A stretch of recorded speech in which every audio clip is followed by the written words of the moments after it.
Segundo aos Tessalonicenses 3:13. Diz assim a palavra do Senhor. E vós, irmãos, não vos canseis de fazer o bem. E vós, irmãos, não vos canseis de fazer o bem. Podemos olhar à nossa volta, saudar-nos com o olhar. É bom nós estarmos juntos esta manhã. Podemos voltar a ficar sentados, como o pastor Filipe já recordou. Então já tivemos um turno antes.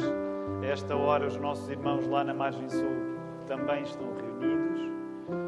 E se Deus quiser ainda teremos mais um turno agora ao 12:30. A mensagem que vos quero pregar nesta manhã chama-se Onde está a Lapa no mapa? É uma pergunta. Onde é que está a Lapa no mapa? E é óbvio que todos aqueles que aqui estamos, de uma maneira ou de outra, sabemos mais ou menos onde é que está a Lapa no mapa, senão não teríamos chegado cá.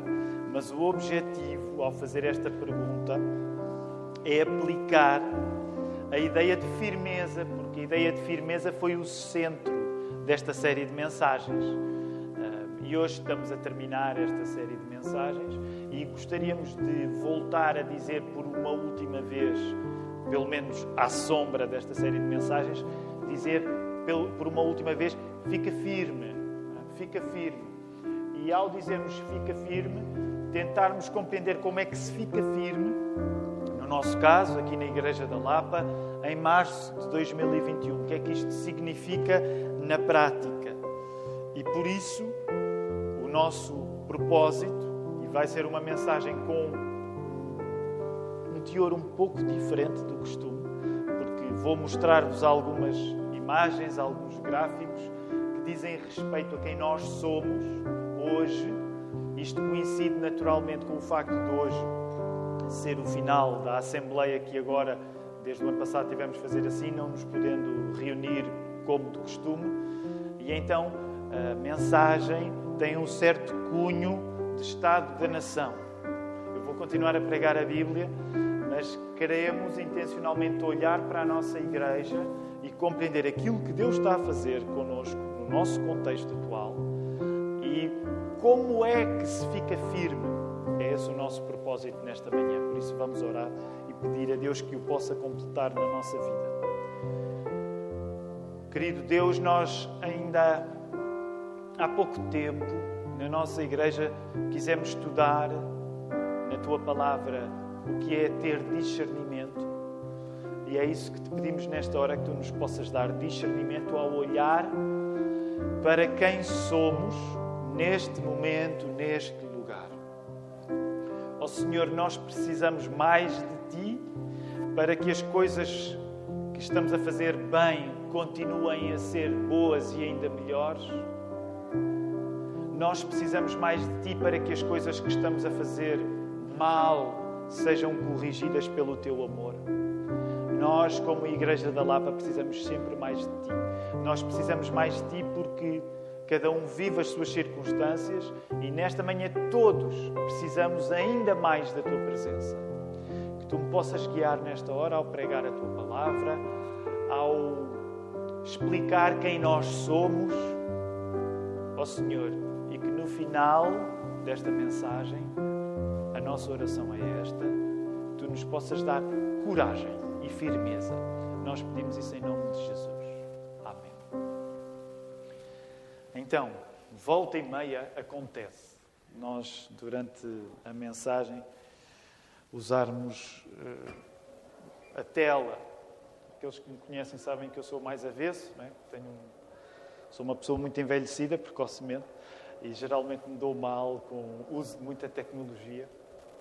Aliás, às vezes a tarefa é apenas saber, tentar ter a ideia certa, quanto mais usar coisas fora da nossa cabeça. Mas a equipa de comunicação, a nossa diaconia também fez um trabalho importante para apresentar em gráficos, demonstrar quem nós somos. E por isso vou mostrar algumas coisas e no final depois vamos voltar ao texto. Portanto, agora vamos deslocar-nos um bocadinho do texto. O texto continua aberto diante de nós, mas para nós sabermos quem somos, enquanto Igreja da Lapa, em 2021. Quero já começar por distinguir, até há pouco tempo pelo menos, a última vez que eu procurei no dicionário, não existe a palavra membresia em Portugal. Mas nós usamos a palavra para dizer a qualidade de ser membro. Até há pouco tempo não existia. Vocês que são mais teimosos podem ir googlar. Vocês que não são espirituais e que ficam ligados ao Google durante a mensagem, vai lá googlar, vai lá verificar. Até há pouco tempo não existia. Mas, ok, já me despistei, com tantos gráficos ainda por cima. Membresia é aquilo que nós chamamos a qualidade de ser membro de igreja. Para alguém que não conheça, o que é ser membro de igreja? Isto é algum clube de que se faz parte? A igreja não é um clube, mas uma das coisas que nos guia a compreender o tipo de pertença que nós podemos ter na igreja é, por exemplo, lá na carta que Paulo escreveu aos Coríntios, quando ele explica que a igreja é um corpo, Cristo é cabeça e nós somos os membros.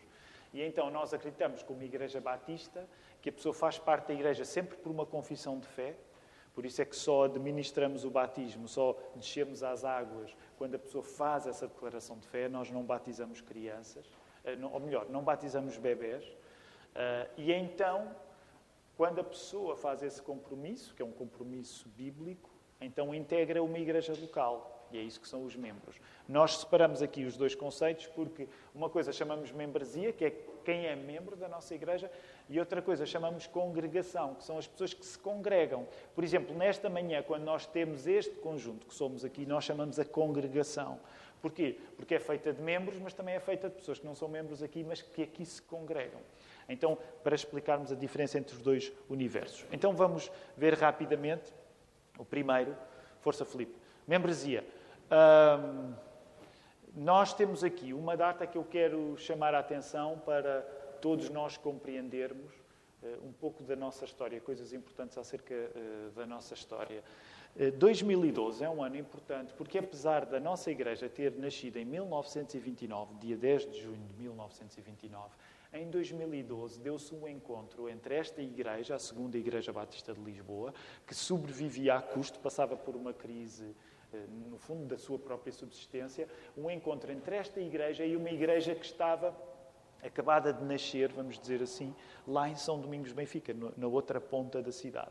E então nasceu uma amizade entre essas duas igrejas. As pessoas que estavam em São Domingos de Benfica, era uma igreja pequena, mas jovem, vieram ajudar as pessoas que estavam aqui na segunda Igreja Batista de Lisboa, que era uma igreja muito maior do que a nossa lá em São Domingos de Benfica, mas sobretudo uma igreja mais envelhecida. Então o que é que nós encontramos ali com estes números de membros? Encontramos os números de membros que existiam em cada comunidade. E então, o que é que nós encontramos desde 2012? Porque esta história começa desde 2012. A cinzento, nós temos o número de membros comutativo, portanto, aquele que vai crescendo. E em Bordeaux, temos o número de membros que foi integrando a igreja. Se olharmos para a coluna em Bordeaux, vemos, por exemplo, que em 2017 foi um ano onde 22 pessoas se tornaram membros da nossa igreja. E vemos que, apesar de não voltarmos a um número tão expressivo, a tendência tem sido sempre, todos os anos, graças a Deus, de crescermos alguma coisa. Claro que eu gostava de chamar a vossa atenção para a última coluna 2020. Porque somos em 2020 128 membros de igreja e neste ano de 2020, o ano passado, que já foi o ano de Covid, ainda assim Deus permitiu o nosso crescimento com novos 14 membros. Tendo em conta, além do Covid, que, por exemplo, na Lapa foi interrompida a classe de novos membros e candidatos ao batismo, que agora estamos a recomeçar. Já temos cerca de uma dezena de pessoas. Se quer fazer parte desta classe, envie um e-mail para geral@igrejadalapa.pt, geral@igrejadalapa.pt, porque nós vamos começar, usando os meios online, vamos começar a fazer esta classe. Ela, graças a Deus, na comunidade crescente da Margem Sul, a Missão, que se Deus quiser se tornará a Igreja Autónoma, houve preparação de novos membros lá, mas estamos muito contentes porque em 2020, mesmo sendo o ano que foi, nós pudemos crescer. Vamos para o próximo gráfico. Aqui nós vemos a percentagem de novos membros, aqueles que chegam por batismo, e batismo, portanto, é o mais escuro, certo? São os 29%. O total por aclamação, que é a faixa, é a cor cinzenta, e o total por transferência, que são os 34%. O que é que isto quer dizer? São as pessoas que se juntam à nossa igreja.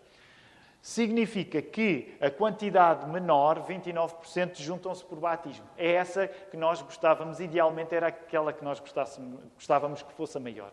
Nós gostávamos de estar sempre a batizar pessoas. As outras pessoas, aquelas por transferência, são pessoas que vêm de outras igrejas batistas e que geralmente há uma carta até de transferência de igreja para igreja.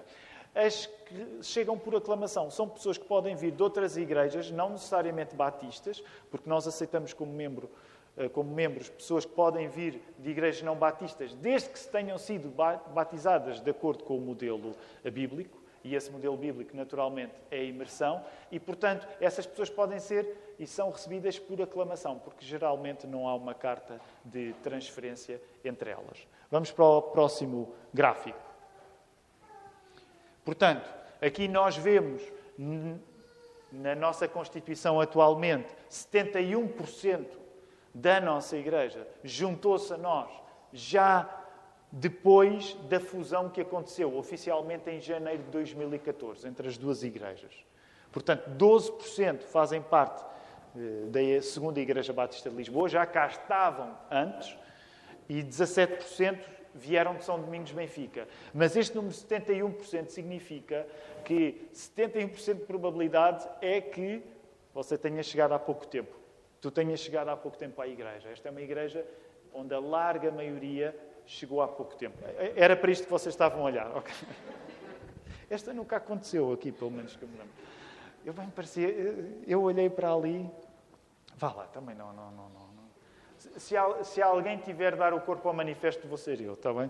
Por acaso é uma abelha, assim, uma abelha meio gorda. Pisa agora. Esta é a única... Ainda por cima é o culto da transmissão, já viram bem isso? Há algumas igrejas onde volta e meia se diz Pisa, não é? Pisa. Podia ser a nossa estreia. Vá, concentrem-se. Ok? Temos um gráfico aqui, é uma abelha grande.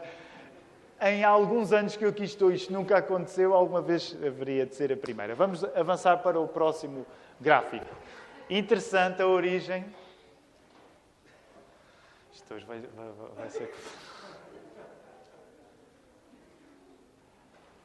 Ok, é isso. O nosso serviço de portaria, inventem aí uma maneira qualquer. De facto, parece que ela vai a caminho da rua, mas... Pronto, mas vá lá, façam o vosso esforço. É como nós dizemos aos meninos quando são pequeninos. Façam o vosso esforço, concentrem-se. Ok, origem, 70% tem origem em Portugal, atualmente. 24% tem origem no Brasil. E ainda há origem nos Estados Unidos e outros. Mas reparem, é interessante. Em 2012, quando nós começámos, tínhamos apenas uma pessoa que não era portuguesa. Curiosamente, dos Estados Unidos, que era o Tracy. Uma das coisas que vocês podem ver é que aquela coluna referente ao Brasil tem estado a crescer à medida que o tempo passa. Já vou falar um pouco mais acerca disto mais à frente. Vamos passar para o próximo gráfico. Na divisão de membros entre homens e mulheres, vemos 45% são homens e 55% mulheres. Diríamos que está bastante equilibrado. Vamos para o próximo. Estes dados depois podem ser facilitados, está bem? Portanto, podem ver depois com um maior detalhe. Vemos que a percentagem mais significativa de membros é entre a faixa, hoje, 27%, entre os 41 e os 50 anos. Estamos a falar de membros, ok? Não esqueçam, estamos a falar de membros. Depois, logo de seguida, dos 31 aos 40 anos, 24%. O que significa, se quiséssemos usar esta nomenclatura, é uma igreja de jovens adultos, vamos dizer assim. Vamos para o próximo gráfico. Portanto, referente a membros, a maior parte está precisamente entre os 41 e os 50 anos. É interessante... Claro que isto agora dava para detalhe, eu tenho de estar concentrado para não me perder em todos os detalhes que podíamos dedicar-nos a eles. Mas sabem, reparem, é curioso. A nossa juventude está a compor-se mais agora, mas é interessante que, reparem, temos até mais adolescentes do que 19 aos 23. Depois o número volta a subir um pouco, mas nos últimos anos temos notado esta subida gradual, lenta, mas dos nossos jovens, de jovens e, neste caso, sobretudo solteiros. Vamos avançar. Vamos agora para a congregação. Portanto, a congregação somos todos aqueles que se reúnem aqui nesta hora. Ok, reparem que os números da congregação naturalmente são mais altos. Isto é uma estimativa. Portanto, é uma aproximação ao nosso universo aqui. De assinalar, calcula-se, ali o número são 164. Quando nós estamos a falar do universo de pessoas que se junta aqui na Lapa e na Margem Sul, portanto, não esqueçam dos números da Margem Sul, estamos a falar à volta destas 160, 170. Se nós quisermos falar no universo de pessoas que vêm ou que já vieram, quase 200 de pessoas. É o nosso universo agora. É ter em conta, reparem que o número máximo de pessoas a juntarem-se a nós, não estamos a falar de membresia, mas é 23. E, curiosamente, graças a Deus, esse 23 aparece pelo menos 2 vezes. Portanto, em 2017 e agora em 2020. Estamos a falar do ano passado, o ano da pandemia. Vamos avançar. 75% das pessoas que vêm à Lapa são novas na Lapa. Porque o máximo que estão, nestes 75%, o máximo que estão é desde 2012, 2013. Mas, portanto, por exemplo, para ti, se vens a primeira vez, uma das coisas que eu te quero encorajar é não tenhas receio. É normal, às vezes nós vimos, não sabemos se estamos bem em casa. O que eu te quero dizer, a maior parte das pessoas está aqui há pouco tempo, como tu. Vamos avançar. Ok? Vemos aqui na congregação no geral, portanto, 79% das pessoas são portugueses, 17% do Brasil, 4% dos Estados Unidos e a quantidade do outro é ainda pequenina. Mas vem no gráfico, apesar de tudo, é expressivo o crescimento da diversidade cultural da nossa igreja. Vamos avançar. Nós ficamos contentes. Permitam-me dizer isto, eu disse isto no serviço de culto anterior também, volto a dizer agora. Sabem que uma das coisas que me alegra, uma bênção que Deus nos dá, é haver um bom equilíbrio entre homens e mulheres. E vou fazer uma grande generalização. Mas em Portugal, e agora estou a falar em Portugal, não estou a falar num Portugal evangélico, mas em Portugal a religião ainda é uma coisa vista como para mulheres. Mesmo nos casamentos, né? As mulheres entram, os homens ficam à porta, à espera que a missa termine. E em grande parte, permitam-me dizer isto estava assunto para ser desenvolvido durante muito tempo, em grande parte, uma das lutas que nós, enquanto homens evangélicos, temos em Portugal é que as figuras de ser um homem espiritual estão cativas ainda de uma tradição católica em que, quando tu te interessas por Deus, dás em padre.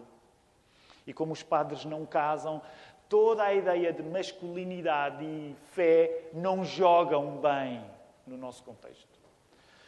E é interessante que, pela graça de Deus, a nossa igreja seja equilibrada a nível de género. Portanto, que haja um equilíbrio entre homens e mulheres, e também significa uma coisa interessante, que é nos nossos nascimentos, e já vamos ver isso agora, mas nos nossos nascimentos tem havido um equilíbrio interessante entre meninos e meninas também.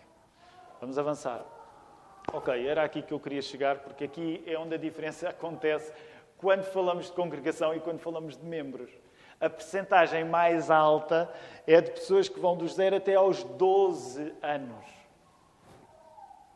Quando falamos em membros, como falamos de pessoas que já se decidiram batizar e que se batizaram, acabamos por ter uma igreja mais madura. Mas quando falamos em congregação, começamos a ver que a nossa igreja é feita de muitas crianças. A segunda percentagem mais alta está ali nos 19%, entre os 31 e 40, e 18% nos 41 aos 50 anos, mas isto significa uma coisa que é para nós quase como uma lenga-lenga todos os domingos, quando dizemos é bem-vindo, traz crianças, não se preocupe, se elas fizerem mais confusão, certamente vá lá fora, mas não está a trazer nada para aqui que nós já não tenhamos.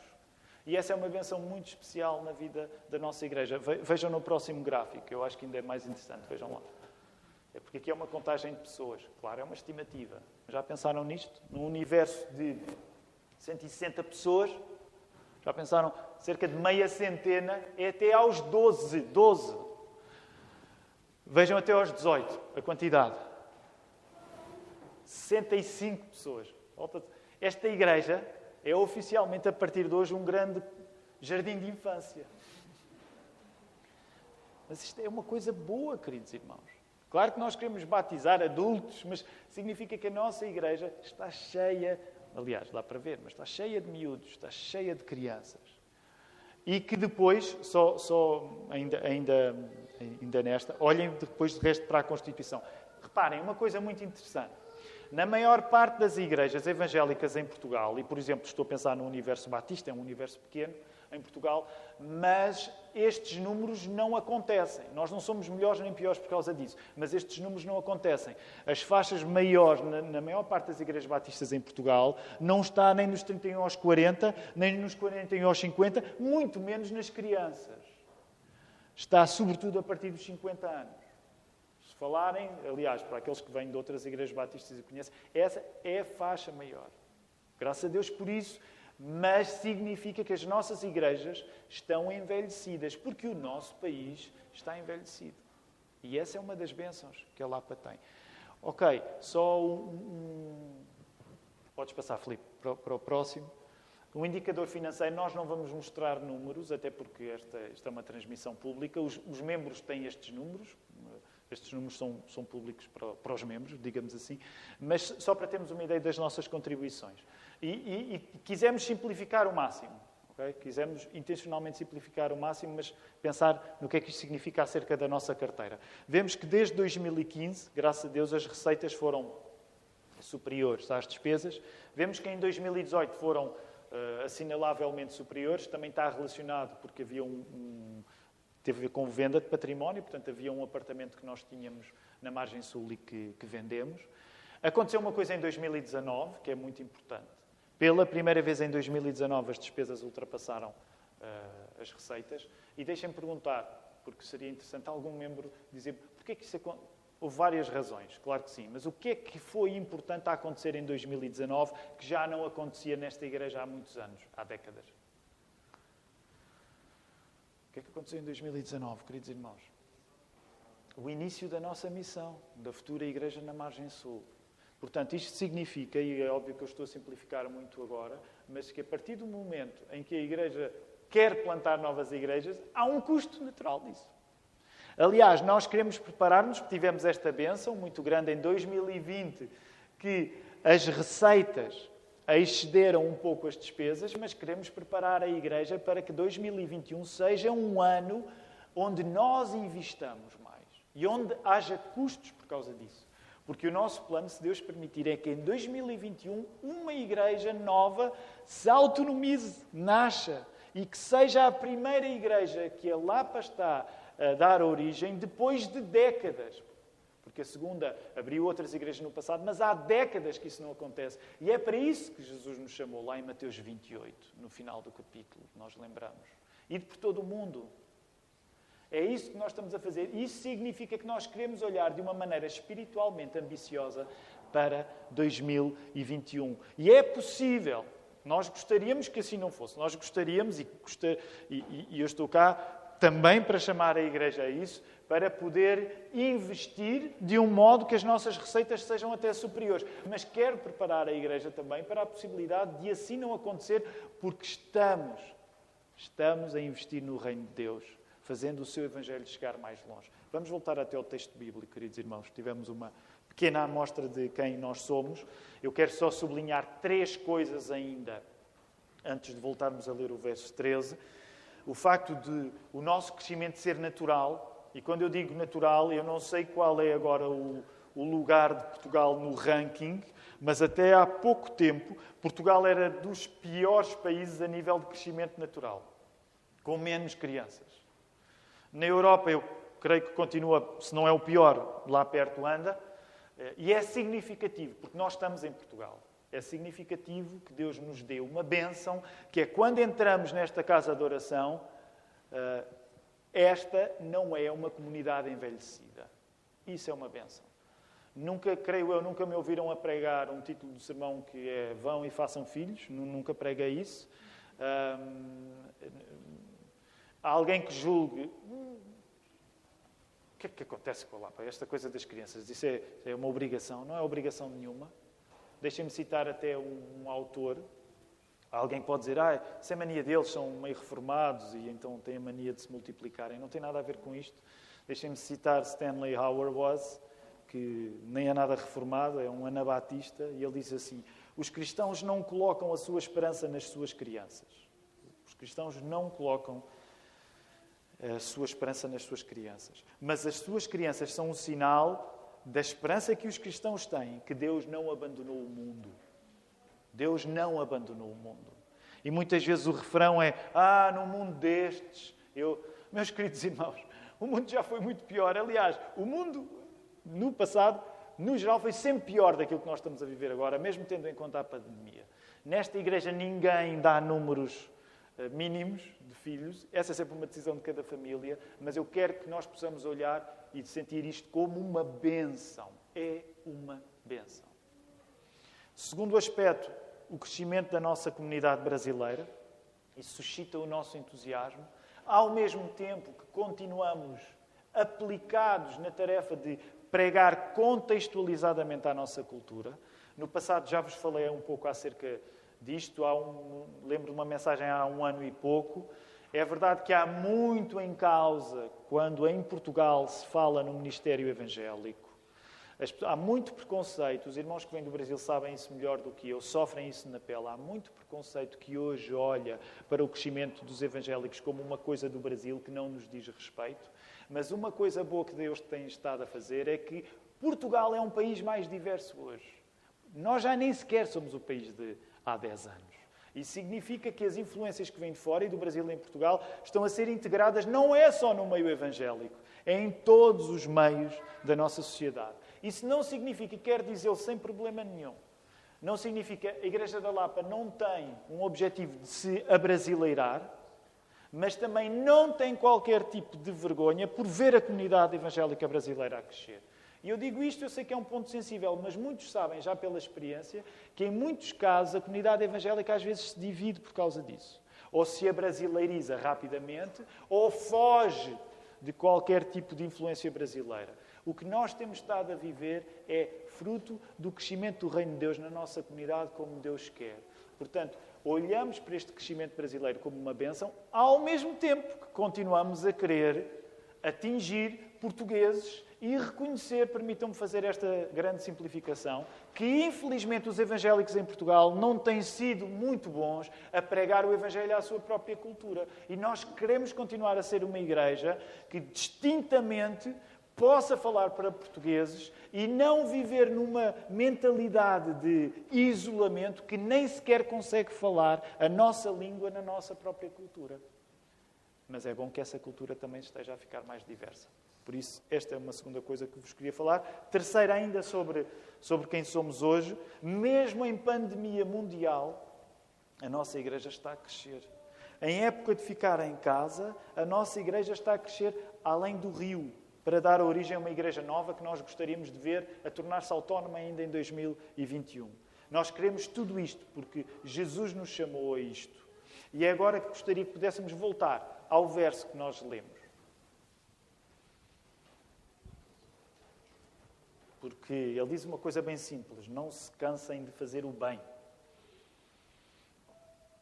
Quando nós estudamos estas 2 cartas de Paulo aos Tessalonicenses, nós vimos que viver a sério exige um amor por Jesus, que faz da segunda vinda de Jesus a coisa mais importante da nossa vida. Nós não sabemos se vamos assistir com os nossos olhos à vinda de Jesus durante o nosso tempo de vida, mas nós aprendemos com a Bíblia aberta que ver Jesus a chegar ou um dia estar na presença dele é a coisa mais importante. É o que nós mais desejamos. Isso não significa que ficamos tão obcecados nestas coisas espirituais que nos desligamos do dia-a-dia. Muitas vezes existe aquela caricatura, infelizmente justa, de ele é tão espiritual que não serve para nada aqui na Terra. E não é isso que nós encontramos na Palavra de Deus. Por isso é tão importante ver o apóstolo Paulo a dizer àqueles cristãos tão espirituais, a dizer: sejam responsáveis, cumpram as vossas obrigações, sejam bons profissionais. Ainda no domingo passado, o pastor Filipe falava acerca da tentação da preguiça. Não deixem para ninguém fazer aquilo que vos compete a vocês fazer. É esta a mensagem do apóstolo Paulo a uma comunidade muito fixada no regresso de Jesus. E reconhecemos, ao ler este verso 13, que fazer as coisas bem feitas é cansativo. É muitas vezes cansativo fazer as coisas bem feitas. Nós conhecemos aquele dito em Portugal, não é? Quando nós não estamos a querer fazer alguma coisa bem feita, ou quando estamos a querer desenrascar, ou quando estamos a fazer alguma coisa a despachar, muitas vezes dizemos, para quem é bacalhau basta. E sabem, é uma espécie de luta pessoal para mim, que é, de facto, eu gosto muito de bacalhau, e Portugal tem essa excelente tradição de bacalhau. Mas se há coisa que, ao longo dos anos, eu creio que Deus nos tem ajudado, é tentar lutar contra esta lógica de bacalhau basta. Quando estamos a falar da obra de Deus. E é óbvio que nos cansamos quando fazemos as coisas bem. Vocês sabem isso. Vocês são bons profissionais nas vossas áreas. E vocês sabem bem que quando fazem a coisa bem feita, isso sai, permitam-me dizer assim, isso sai do vosso pelo. Porque fazer as coisas bem feitas cansa. Esta série chamou-se Fica Firme, porque implicava algo parecido com aquilo que vos preguei há algumas semanas, que estou a parafrasear, que era Paulo a falar com os Tessalonicenses, que eram exemplares, que eram conhecidos, tinham uma bela reputação, e era dizer, Tessalonicenses, vocês estão a fazer isso bem, façam melhor ainda. Já agem corretamente, ajam mais corretamente ainda. Não se deem ao luxo de amolecer. E recordem-se, como vimos no domingo passado, a tentação de amolecer é sempre grande. A tentação da preguiça, a tentação de espiritualizar a nossa circunstância da maneira errada para não sermos excelentes nas coisas que temos para fazer. E nós sabemos que a responsabilidade para fazer o trabalho é nossa. Nesse sentido. É óbvio que fazemos pela graça de Deus, mas não devemos deixar que seja o outro a fazer aquilo para o qual Deus nos chamou. O que está em causa é a nossa vida manter-se inteira. Foi o que nós vimos lá na primeira carta de Paulo aos Tessalonicenses, no capítulo 5, verso 23. Na fé cristã, ficar firme é aceitar que Jesus, tendo resolvido o nosso pior, morrendo por nós, nos chama a nós darmos ainda melhor. É isso que nós encontramos quando olhamos para a cruz. Jesus estava a resolver o pior que existe em ti. O teu pecado, as tuas imperfeições, a tua vontade de fazer as coisas bem e não conseguires. Todo o mal que nós arrastamos. Jesus encarou o pior de nós para que nós possamos dar cada vez melhor por Ele. E, novamente, isto não tem a ver com ser razoável, porque nós reconhecemos que é muito irrazoável chegar a uma igreja que até tem um bom cenário e dizer, não chega. Alguém pode dizer, não chega, as coisas até nos estão a correr bem. Tiago, ainda estás a... não ficas contente. Isto não tem a ver comigo, não tem a ver com o Tiago, com o Filipe, com o Marco, com o pastor Diego, com os diáconos, com os membros. Isto tem a ver com a mensagem de Jesus, tem a ver com o próprio Senhor Jesus. Por isso é que falamos de uma vida nova. A lógica é uma existência completamente diferente. Também é isto que nós sabemos que, pela graça de Deus, está a acontecer na Igreja da Lapa. Estas coisas são boas? Eu diria, são boas. É Ebenezer, até aqui nos ajudou o Senhor. Amém. Vamos fazer melhor ainda. Não se cansem de fazer melhor ainda. É este o meu apelo nesta manhã.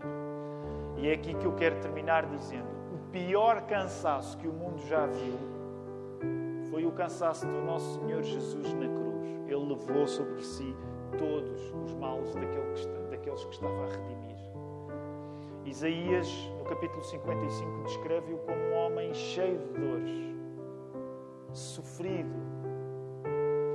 E quando nós queremos que Jesus se cansou o máximo que é possível se cansar, nós encontramos, paradoxalmente, nesse mesmo Jesus, descanso. Porque Jesus se cansou até ao máximo na cruz.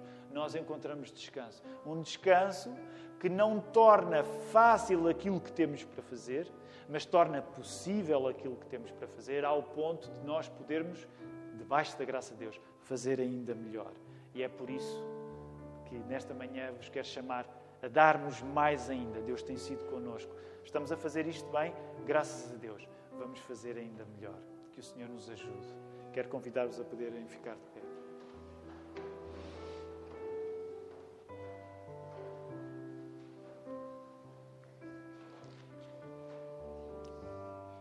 Senhor, gratidão é o que nós queremos exprimir nesta hora, porque Tu estás connosco no meio de dificuldades.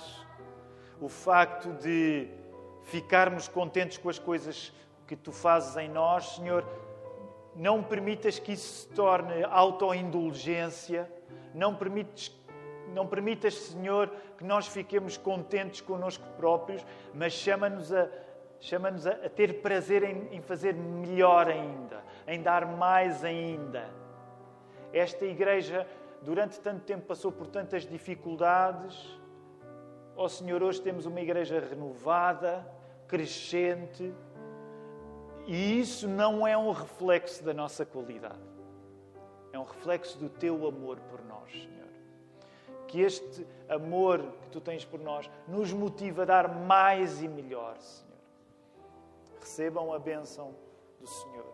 Que a graça do Senhor Jesus Cristo, o amor de Deus Pai e a comunhão do Espírito Santo sejam com todos vós, agora e para sempre. Amém.